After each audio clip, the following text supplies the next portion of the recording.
지난 시간 예수님과 세 명의 제자들이 산에 올라가서 예수님이 아주 신령한 모습으로 변화되는 것을 목격하는 그런 사건이 있었지요.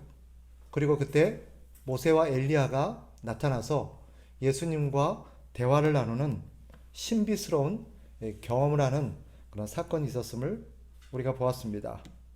그리고 이 예수님과 세 명의 제자가 이제 산에서 내려왔을 때 이야기입니다. 예수님과 제자들이 밑에 내려오니 밑에서는 한바탕 소란이 일어나고 있었습니다. 자초지종은 이랬습니다. 한 아버지가 귀신 들려 간질을 하는 아이를 데리고 와서 예수님을 찾았습니다. 그런데 예수님은 산에 올라가셔서 안 계신 터라 제자들에게 그 아이를 고쳐줄 것을 부탁했던 것 같습니다. 그런데 제자들이 이 아이를 고치지를 못했어요. 즉, 이 아이에게 들린 귀신을 쫓아내지 못했습니다. 예수님이 내려오자 한참 그 소란이 일고 있었던 것입니다. 이제 아버지는 예수님이 오시자 예수님께 나와 아들을 고쳐달라고 부탁합니다. 그런데 이어지는 내용을 보면 우리 주님이 꾸짖는 내용이 나옵니다. 17절을 보세요. 주님이 이렇게 꾸짖으시죠. 믿음이 없고 패역한 세대여, 내가 얼마나 너희와 함께 있으며 얼마나 너희에게 참으리요. 누구를 향한 말씀인 것 같습니까? 문맥상 보면 이렇게 말하죠. 예수께서 대답하여 이르시되 라고 하는 걸 보면 이 말씀이 그 아버지를 향하고 있다는 것을 우리가 짐작해 볼 수 있습니다. 전체 문맥과 정황을 보면 그 아버지를 포함한 그 자리에 있었던 모든 사람, 더 나아가서 모든 사람들을 향한, 이 땅의 모든 사람들을 향한 예수님의 꾸짖음이라고 할 수 있습니다. 주님은 이 세대가 그 아버지를 포함하여서 이 세대가 어떤 세대래요? 믿음이 없고 패역한 세대라고 말합니다. 여기에 과연 우리는 자유로울 수 있을까? 믿음이 없고 패역한 세대, 어떤 의미겠습니까? 믿음이 없고 패역한 세대. 믿음이 없다는 것은 예수님을 믿지 못하는 믿음에 대한 책망이라고 볼 수 있겠지요. 본문에는 생략되어 있지만 동일 사건의 기록인 마가복음 9장에 보면 이런 대목이 나옵니다. 예수님이 오자 이 아버지가 예수님께 찾아와서, 오늘 본문에는 생략되어 있지만 마가복음에 이런 내용이 덧붙여져 있어요. 예수님을 향해서 무엇을 할 수 있거든 내 아들을 좀 고쳐주세요. 그러자 예수님이 뭐라고 꾸짖으시냐면 할 수 있거든이 무슨 말이냐, 믿는 자에게는 능히 하지 못할 일이 없느니라 라고 말씀하십니다. 즉 이 세대가 예수님에 대한 바른 믿음이 없었던 것입니다. 패역한 세대라는 의미는 무엇일까요?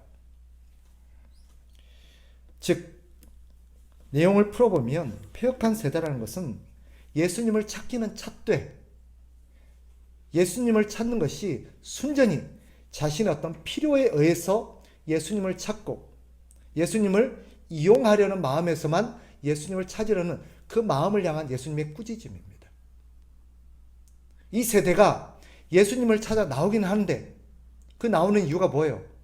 전부 다 자기 필요에서, 자기 부탁할 게 있으니까, 자기가 원하는 게 있으니까 그런 어떤 마음을 가지고 예수님을 찾아 나오는 그런 비뚤어지고 타락한 그런 마음들을 향한 주님의 꾸짖음이 패역한 세대라는 뜻입니다. 예수님이 누구인지, 예수님이 이 땅에 오신 이유가 뭔지, 우리를 향한 예수님의 뜻이 무엇인지에는 관심이 없어요. 그러니 그들은 주님의 뜻을 따를 마음도 없는 것입니다. 그런데도 주님을 찾아 나오고 주님을 따라다녀요. 단지 주님을 이용해서 자신의 만족을 채우려는 마음으로 가득 차 있는 것입니다. 제자들이라고 어찌 자유로울 수 있었겠습니까? 그 꾸짖음에서 결코 제자들도 자유롭지는 못했을 것입니다. 우리가 아는 것처럼 지금 제자들도 예수님을 3년 동안 열심히 쫓아다녔지만 다들 꿍꿍이가 있어요. 저마다 예수님을 잘 붙어서 예수님을 의지해서 한몫 챙기려거나 한자리 하려는 그런 속셈에서 저마다 예수님을 따르고 있어요. 물어봅시다. 우리는 어떻습니까? 예수님을 따르고 쫓고 있는, 오늘도 이 자리에 예수님을 찾아 나온 저와 여러분의 마음은 어떻습니까? 무엇을 위해서 예수님을 믿으며 무엇을 위해서 예수님을 따르고 있습니까? 주님이 그 아들을 고쳐서 돌려보낸 이후에 제자들이 예수님께 찾아와서 이렇게 묻습니다. 19절이죠. 19절 같이 한번 읽어봅니다. 시작. 이때 제자들이 조용히 예수께 나와 이르되 우리는 어찌하여 쫓아내지 못하였나이까? 우리는 어찌하여 쫓아내지 못하였나이까? 주님이 대답하시죠. 20절 같이 읽습니다. 시작. 이르시되 너희 믿음이 작은 까닭이니라. 진실로 너희에게 이르노니 만일 너희에게 믿음이 겨자씨 한 알만큼만 있어도 이 산을 명하여 여기서 저기로 옮겨지라 하면 옮겨질 것이요 또 너희가 못할 것이 없으리라. 오늘 본문이 우리에게 던지는 질문이 뭐예요? 도대체 믿음이 뭐냐는 거예요. 믿음이 뭐냐? 여러분, 믿음이 무엇입니까? 여러분에게는 오늘 성경이 말하는 믿음이 있습니까? 주님은 말씀하세요. 믿음이 있으면 너에게 겨자씨 한 알만큼의 믿음만 있어도 이 산을 명하여 저 산으로 옮겨지라 하면 옮겨질 거래요. 또 너에게 겨자씨 한 알만큼만의 믿음만 있어도 못할 것이 없을 거래요. 물어봅시다. 여러분에게는 이런 믿음이 있습니까?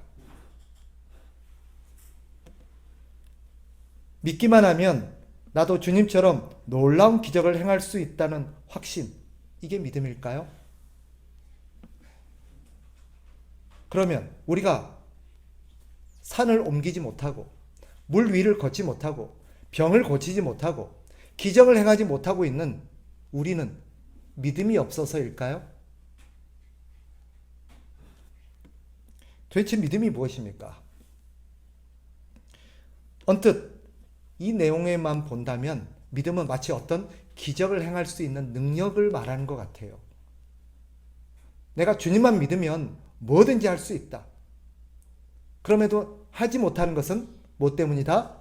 믿음이 없기 때문이다. 아마 이 대목을 인용해서 누군가에게 말한다면 네가 기도해도 기도 응답을 못 받는 것은 뭐 때문이다? 믿음이 없었다. 네가 병 고쳐달라고 기도했는데도 기도가 응답되지 않는 것은 네가 뭐가 없어서다? 믿음이 없어서다는 결론에 이르게 될 것입니다. 그러나 성경이 말하는 믿음은 그런 게 아닙니다. 믿음이란 결과적으로 말씀드리면 하나님을 알고 하나님과 자신의 바른 관계를 아는 것입니다. 성경은 말하죠. 요한복음 17장 3절 영생은 곧 유일하신 참 하나님과 그가 보내신 자 예수 그리스도를 아는 것입니다. 믿음이란 나의 모든 생명이 주님으로부터 나오고 나는 주님의 은혜로 살아간다는 것을 아는 것입니다. 주님을 떠나서는 아무것도 아니고 생명을 유지할 수도 없고 아무것도 할 수 없다는 것. 이것을 아는 것이 믿음입니다. 어떤 이는 믿음이란 하나님의 능력을 받아서 그 능력을 사용하는 힘이라고 생각합니다. 그래서 믿음은 하나님의 능력으로 이것저것을 할 수 있어야 된다라고 말합니다. 그러나 성경이 말하는 믿음은 하나님의 뜻을 아는 것이요. 그 뜻을 자신의 것으로 믿는 것이요. 그 뜻을 위해 자신을 드리는 것입니다. 하나님께서 자신을 마음대로 사용하도록 자신을 드리는 것, 그것이 믿음입니다. 그게 오늘 본문이 말하고 있는 믿음이에요. 물론 하나님은 우리를 통해서 산을 옮기실 수 있는 능력이 있습니다. 하나님의 뜻이면 우리는 능히 산을 옮기고도 남을 것이며 물 위를 걷고도 남을 것입니다. 그러나 잘 들으셔야 돼요. 하나님께서 나를 통해 산을 옮기든 병을 고치든 아니면 죽은 자를 살리든 그것은 하나님의 뜻이지 하나님께서 알아서 하실 바지 내가 결정할 게 아닙니다. 내가 요구하고 주장할 일이 아니에요. 그런데 우리는 내가 갖고 있는 어떤 뜻을 위해서 하나님의 능력을 끌어들이고 하나님의 능력을 받아내는 것을 믿음이라고 생각해요. 오해입니다. 설령 그런 능력이 있다고 하더라도 성경에서 말하고 있는 이런저런 일을 행할 수 있는 어떤 능력을 갖고 있다 할지라도 그 능력으로 사람을 변화시키지는 못합니다. 오직 믿음의 목적은 하나님의 뜻을 이루고 하나님께 영광을 돌리는 데 있습니다. 그게 믿음이에요. 결국 다시 본문으로 돌아와서 제자들이 병을 고치지 못한 그 귀신을 쫓아내지 못한 이유는 무엇일까요? 예수님이 그들에게 믿음이 없다, 너에게 믿음이 약하다라고 말했을 때 어떤 의미였을까요? 그것은 그들이 예수님을 향한 믿음이 없었다라기보다는 그들이 그릇된 목적으로 하나님의 능력을 구한 데 있다라고 볼 수 있습니다. 물론 그들도 귀신 들린 아이를 데리고 와서 쫓아달라 했을 때 그 아이를 쫓아주고 싶었을 것입니다. 그러나 그들이 그 부모의 요청을 따라서 이 아이를 병을 고치고 귀신을 쫓아내고자 했을 때는 다른 동기가 작용했던 것 같습니다.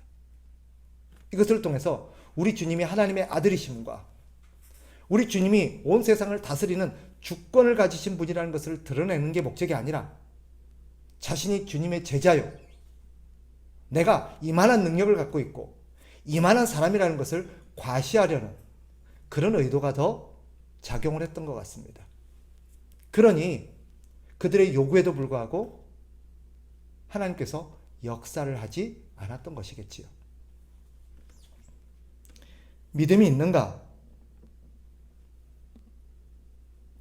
우리는 그 질문 앞에 이렇게 대답할 수 있어야 됩니다. 이런 생각을 할 수 있어야 돼요.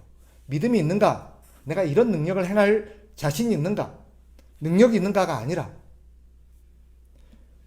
그 믿음을 매개로 내가 궁극적으로 구하고자 하는 목적이 뭐냐는 거예요. 너에게 믿음이 있느냐? 라고 물을 때 그 믿음을 통해서 내가 무엇을 이루려고 하고 무엇을 구하려고 하는지에 대한 그 대답이 믿음의 본질입니다. 항상 우리는 주님께 구하기 전에 생각해야 돼요. 우리는 기도할 수 있어요. 하나님의 능력을 구할 수 있습니다. 하나님 우리에게 그러라고 하셨어요. 그러니 우리는 그 약속을 따라서 주님께 능력을 구할 수 있습니다. 주님, 이 사람의 병을 고쳐주십시오. 이 사람의 병이 낫기를 원합니다. 라고 우리는 하나님 앞에 능력이 나타나기를 기도할 수 있어요. 그러나 그것을 구하기 전에 이것을 구하는 이유를, 목적을 생각해야 합니다. 왜 병을 고치기를 원하니? 왜 이 문제가 해결되기를 원하니? 왜 이런 기적이 일어나기를 바라니? 왜 저 사람이 변화되기를 바라니? 왜 환경이 바뀌기를 원하니? 그것이 정말 하나님의 뜻이 이루어지고 그것을 통해서 하나님께 영광을 돌리기 위함인지 우리는 물어야 합니다. 그게 아니고 그렇게 해서 내 소원이 좀 이루어졌으면 좋겠어요. 내가 좀 잘 됐으면 좋겠어요. 내가 좀 유명해졌으면 좋겠어요. 내가 인정을 받았으면 좋겠어요. 그런 거라면 그것은 결코 바른 믿음이 아닙니다.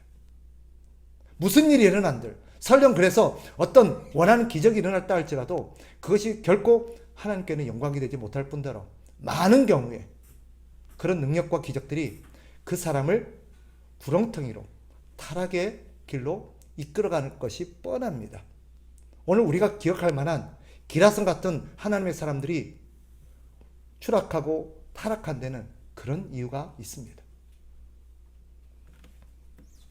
그들도 처음에는 동기가 선했을 거예요. 오직 하나님의 영광을 나타내고 싶었고 하나님의 뜻이 이루어지기를 바랬고 그걸 통해서 복음이 증거되기를 바랬고 사람들이 예수 믿기를 바랬을 것입니다. 그러나 어느 순간 그렇게 나타난 능력이 그 사람의 동기를 왜곡시켰습니다. 목적을 곡해시켜 버렸습니다. 하나님이 아니라 자신을 향하기 시작했습니다. 사람들의 시선이 하나님을 향하기보다 자기를 향하기를 원했던 것입니다. 기억하십시오. 하나님의 뜻은 우리가 놀라운 능력을 행하기보다 하나님을 바르게 알기를 원하십니다. 하나님은 우리가 유명한 사람이 되기보다 하나님 말씀에 순종하는 사람이 되기를 원합니다. 이것을 깨닫는데 저도 오랜 시간이 걸린 것 같습니다. 목사가 되고 나서 10년 이상을 하나님 앞에 능력 좀 달라고 그렇게 하나님을 졸라댔습니다. 결국 하나님이 주시지 않았어요. 제가 원하는 것 하나님이 하나도 주시지 않았습니다. 그런데 뒤늦게야 하나님이 원하는 것이 내가 어떤 능력을 행하는 것이 아니라 능력 있는 사람이 되는 게 아니라 하나님을 바르게 알고 하나님의 뜻에 순종할 줄 아는 사람이 되는 것임을 뒤늦게서야 깨달았습니다. 하나님의 뜻은 분명합니다. 우리가 읽지는 않았지만 지난 시간에 봤던 5절로 한번 돌아가 봅시다. 17장 5절. 여기에 머물러서 초막셋을 짓고 삽시다라는 베드로의 요청에 하나님께서 하늘에서 응답하시는 대목입니다. 5절 같이 한번 읽습니다. 시작. 말할 때에 호련히 빛난 구름이 그들을 덮으며 구름 속에서 소리가 나서 이르시되 이는 내 사랑하는 아들이요 내 기뻐하는 자니 너희는 그의 말을 들으라 하시는지라. 중요한 대목은 뭐예요? 너희는 그의 말을 들으라. 베드로는 뭘 요구했어요? 여기가 너무 좋아요. 여기서 좀 삽시다. 계속해서 이런 신비로운 경험 좀 하면서 놀라운 능력을 체험하면서 놀라운 기적을 맛보면서 우리 여기 좀 삽시다. 여기가 좋습니다라고 얘기할 때 하나님께서는 뭐라고 말해요? 너희는 예수님의 말씀을 들어. 주님의 뜻은 뭐예요? 예수님의 말씀을 듣는 거예요. 그분의 말씀에 순종하는 것입니다. 우리의 목표는 우리가 원하는 사람이 되는 것이 아닙니다. 우리가 하나님이 원하는 사람이 되는 것입니다. 우리의 목표는 우리가 원하는 자리에 가는 것이 아닙니다. 하나님이 원하는 자리에 가는 것입니다. 우리의 목표는 우리가 원하는 일을 하는 것이 아닙니다. 하나님이 원하시는 일을 하는 것입니다. 그게 뭘까요? 많은 사람이 묻습니다. 그래서 목사님, 그 하나님이 원하시는 게 무엇입니까? 하나님이 원하는 곳이 어디입니까? 하나님이 나에게 하시길 원하는 그 일이 무엇입니까? 라고 자꾸 물어요. 저도 몰라요. 여러분을 향한 하나님의 뜻을 제가 어떻게 알겠습니까? 그러나 이제 와서 성경을 묵상하고 연구하면서 깨달은 결론이 있다면 저는 다시 여러분이 저에게 묻는다면 이렇게 말씀드리겠습니다.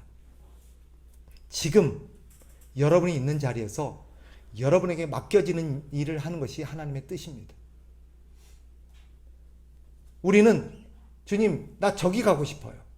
나 저기 있고 싶어요. 그러나 주님의 뜻은 지금 여러분에게 허락한 자리에서 살아가는 것입니다. 주님, 나는 저 일하고 싶어요. 나는 저 일로 하나님을 기쁘시게 하고 싶고 나는 저 일로 하나님께 영광을 돌리고 싶어요. 주님의 뜻은 지금 여러분에게 하라고 맡긴 일을 열심히 하는 것입니다. 어떤 이들은 말합니다. 저는 주님의 도움으로 이 병을 고침받았습니다. 저는 주님의 도움으로 이 사업에 성공해서 오늘 이렇게 되었습니다. 저는 주님의 도움으로 유명한 사람이 되었습니다. 이렇게 고백하는 분들을 종종 듣습니다. 그런 분들의 이야기를 우리는 흔히 간증이라고 말하죠. 간증을 들을 때마다 제 마음속에 자괴감이 듭니다. 그럼 나는? 그리고 비로소 깨닫습니다. 아, 그래. 그럴 수 있겠다. 저 사람들의 말은 진실이다. 주님은 저 사람에게 은혜를 베푸셔서 병을 고쳐주셨고, 주님은 저 사람에게는 은혜를 베푸셔서 사업에 성공하게 해주셨고, 주님은 저 사람에게는 은혜를 베푸셔서 유명하게 만들어주셨구나. 그러나 그것이 모든 사람들을 향한 하나님의 뜻은 아니구나. 적어도 나를 향한 하나님의 뜻은 아니구나 하는 것을 깨닫게 됩니다. 저 사람을 향한 하나님의 뜻은 저거였을 수 있습니다. 그러나 나를 향한 하나님의 뜻은 지금 여기 이 일입니다. 그러니 다른 곳을 바라보면서 내가 저희 곳에서 저희를 통해서 하나님께 영광을 돌리겠어요 라고 말할 게 아니라 지금 주님께서 나에게 맡긴 자리에서 지금 내가 하고 있는 일을 주님을 위해서 잘 해내게 해주십시오 라고 하는 것이 주님의 뜻에 순종하는 태도라고 저는 확신합니다. 결과적으로 믿음이 뭐냐? 누가 묻는다면 주님께서 허락한 자리에서 주님을 위해 사는 것이라고 말씀드리겠습니다. 믿음이 뭐냐? 지금 내가 있는 자리에서 주를 위해서 봉사하는 것. 믿음이 뭐냐? 지금 주님이 나에게 맡긴 사람들을 위해서 내가 잘 섬기는 것. 그게 믿음이다라고 저는 감히 말씀드리고 싶습니다. 네. 그게 믿음입니다. 그게 하나님을 아는 사람들입니다. 그게 주님의 뜻에 순종하는 사람들입니다. 내일을 꿈꾸고 장밋빛 청사진을 그려가면서 장래의 자신의 모습을 그리고 있는 여러분, 그게 잘못된 것은 아닙니다. 그러나 그것이 지금 이 자리에서 내게 맡겨진 일을 소홀히 하게 만드는 원인이 되어서는 안 됩니다. 그 일을 하나님이 나에게 허락하실지는 주님의 주권입니다. 주님의 뜻이에요. 어쩌면 하나님을 향한, 나를 향한 하나님의 계획은 나와 다를 수 있어요.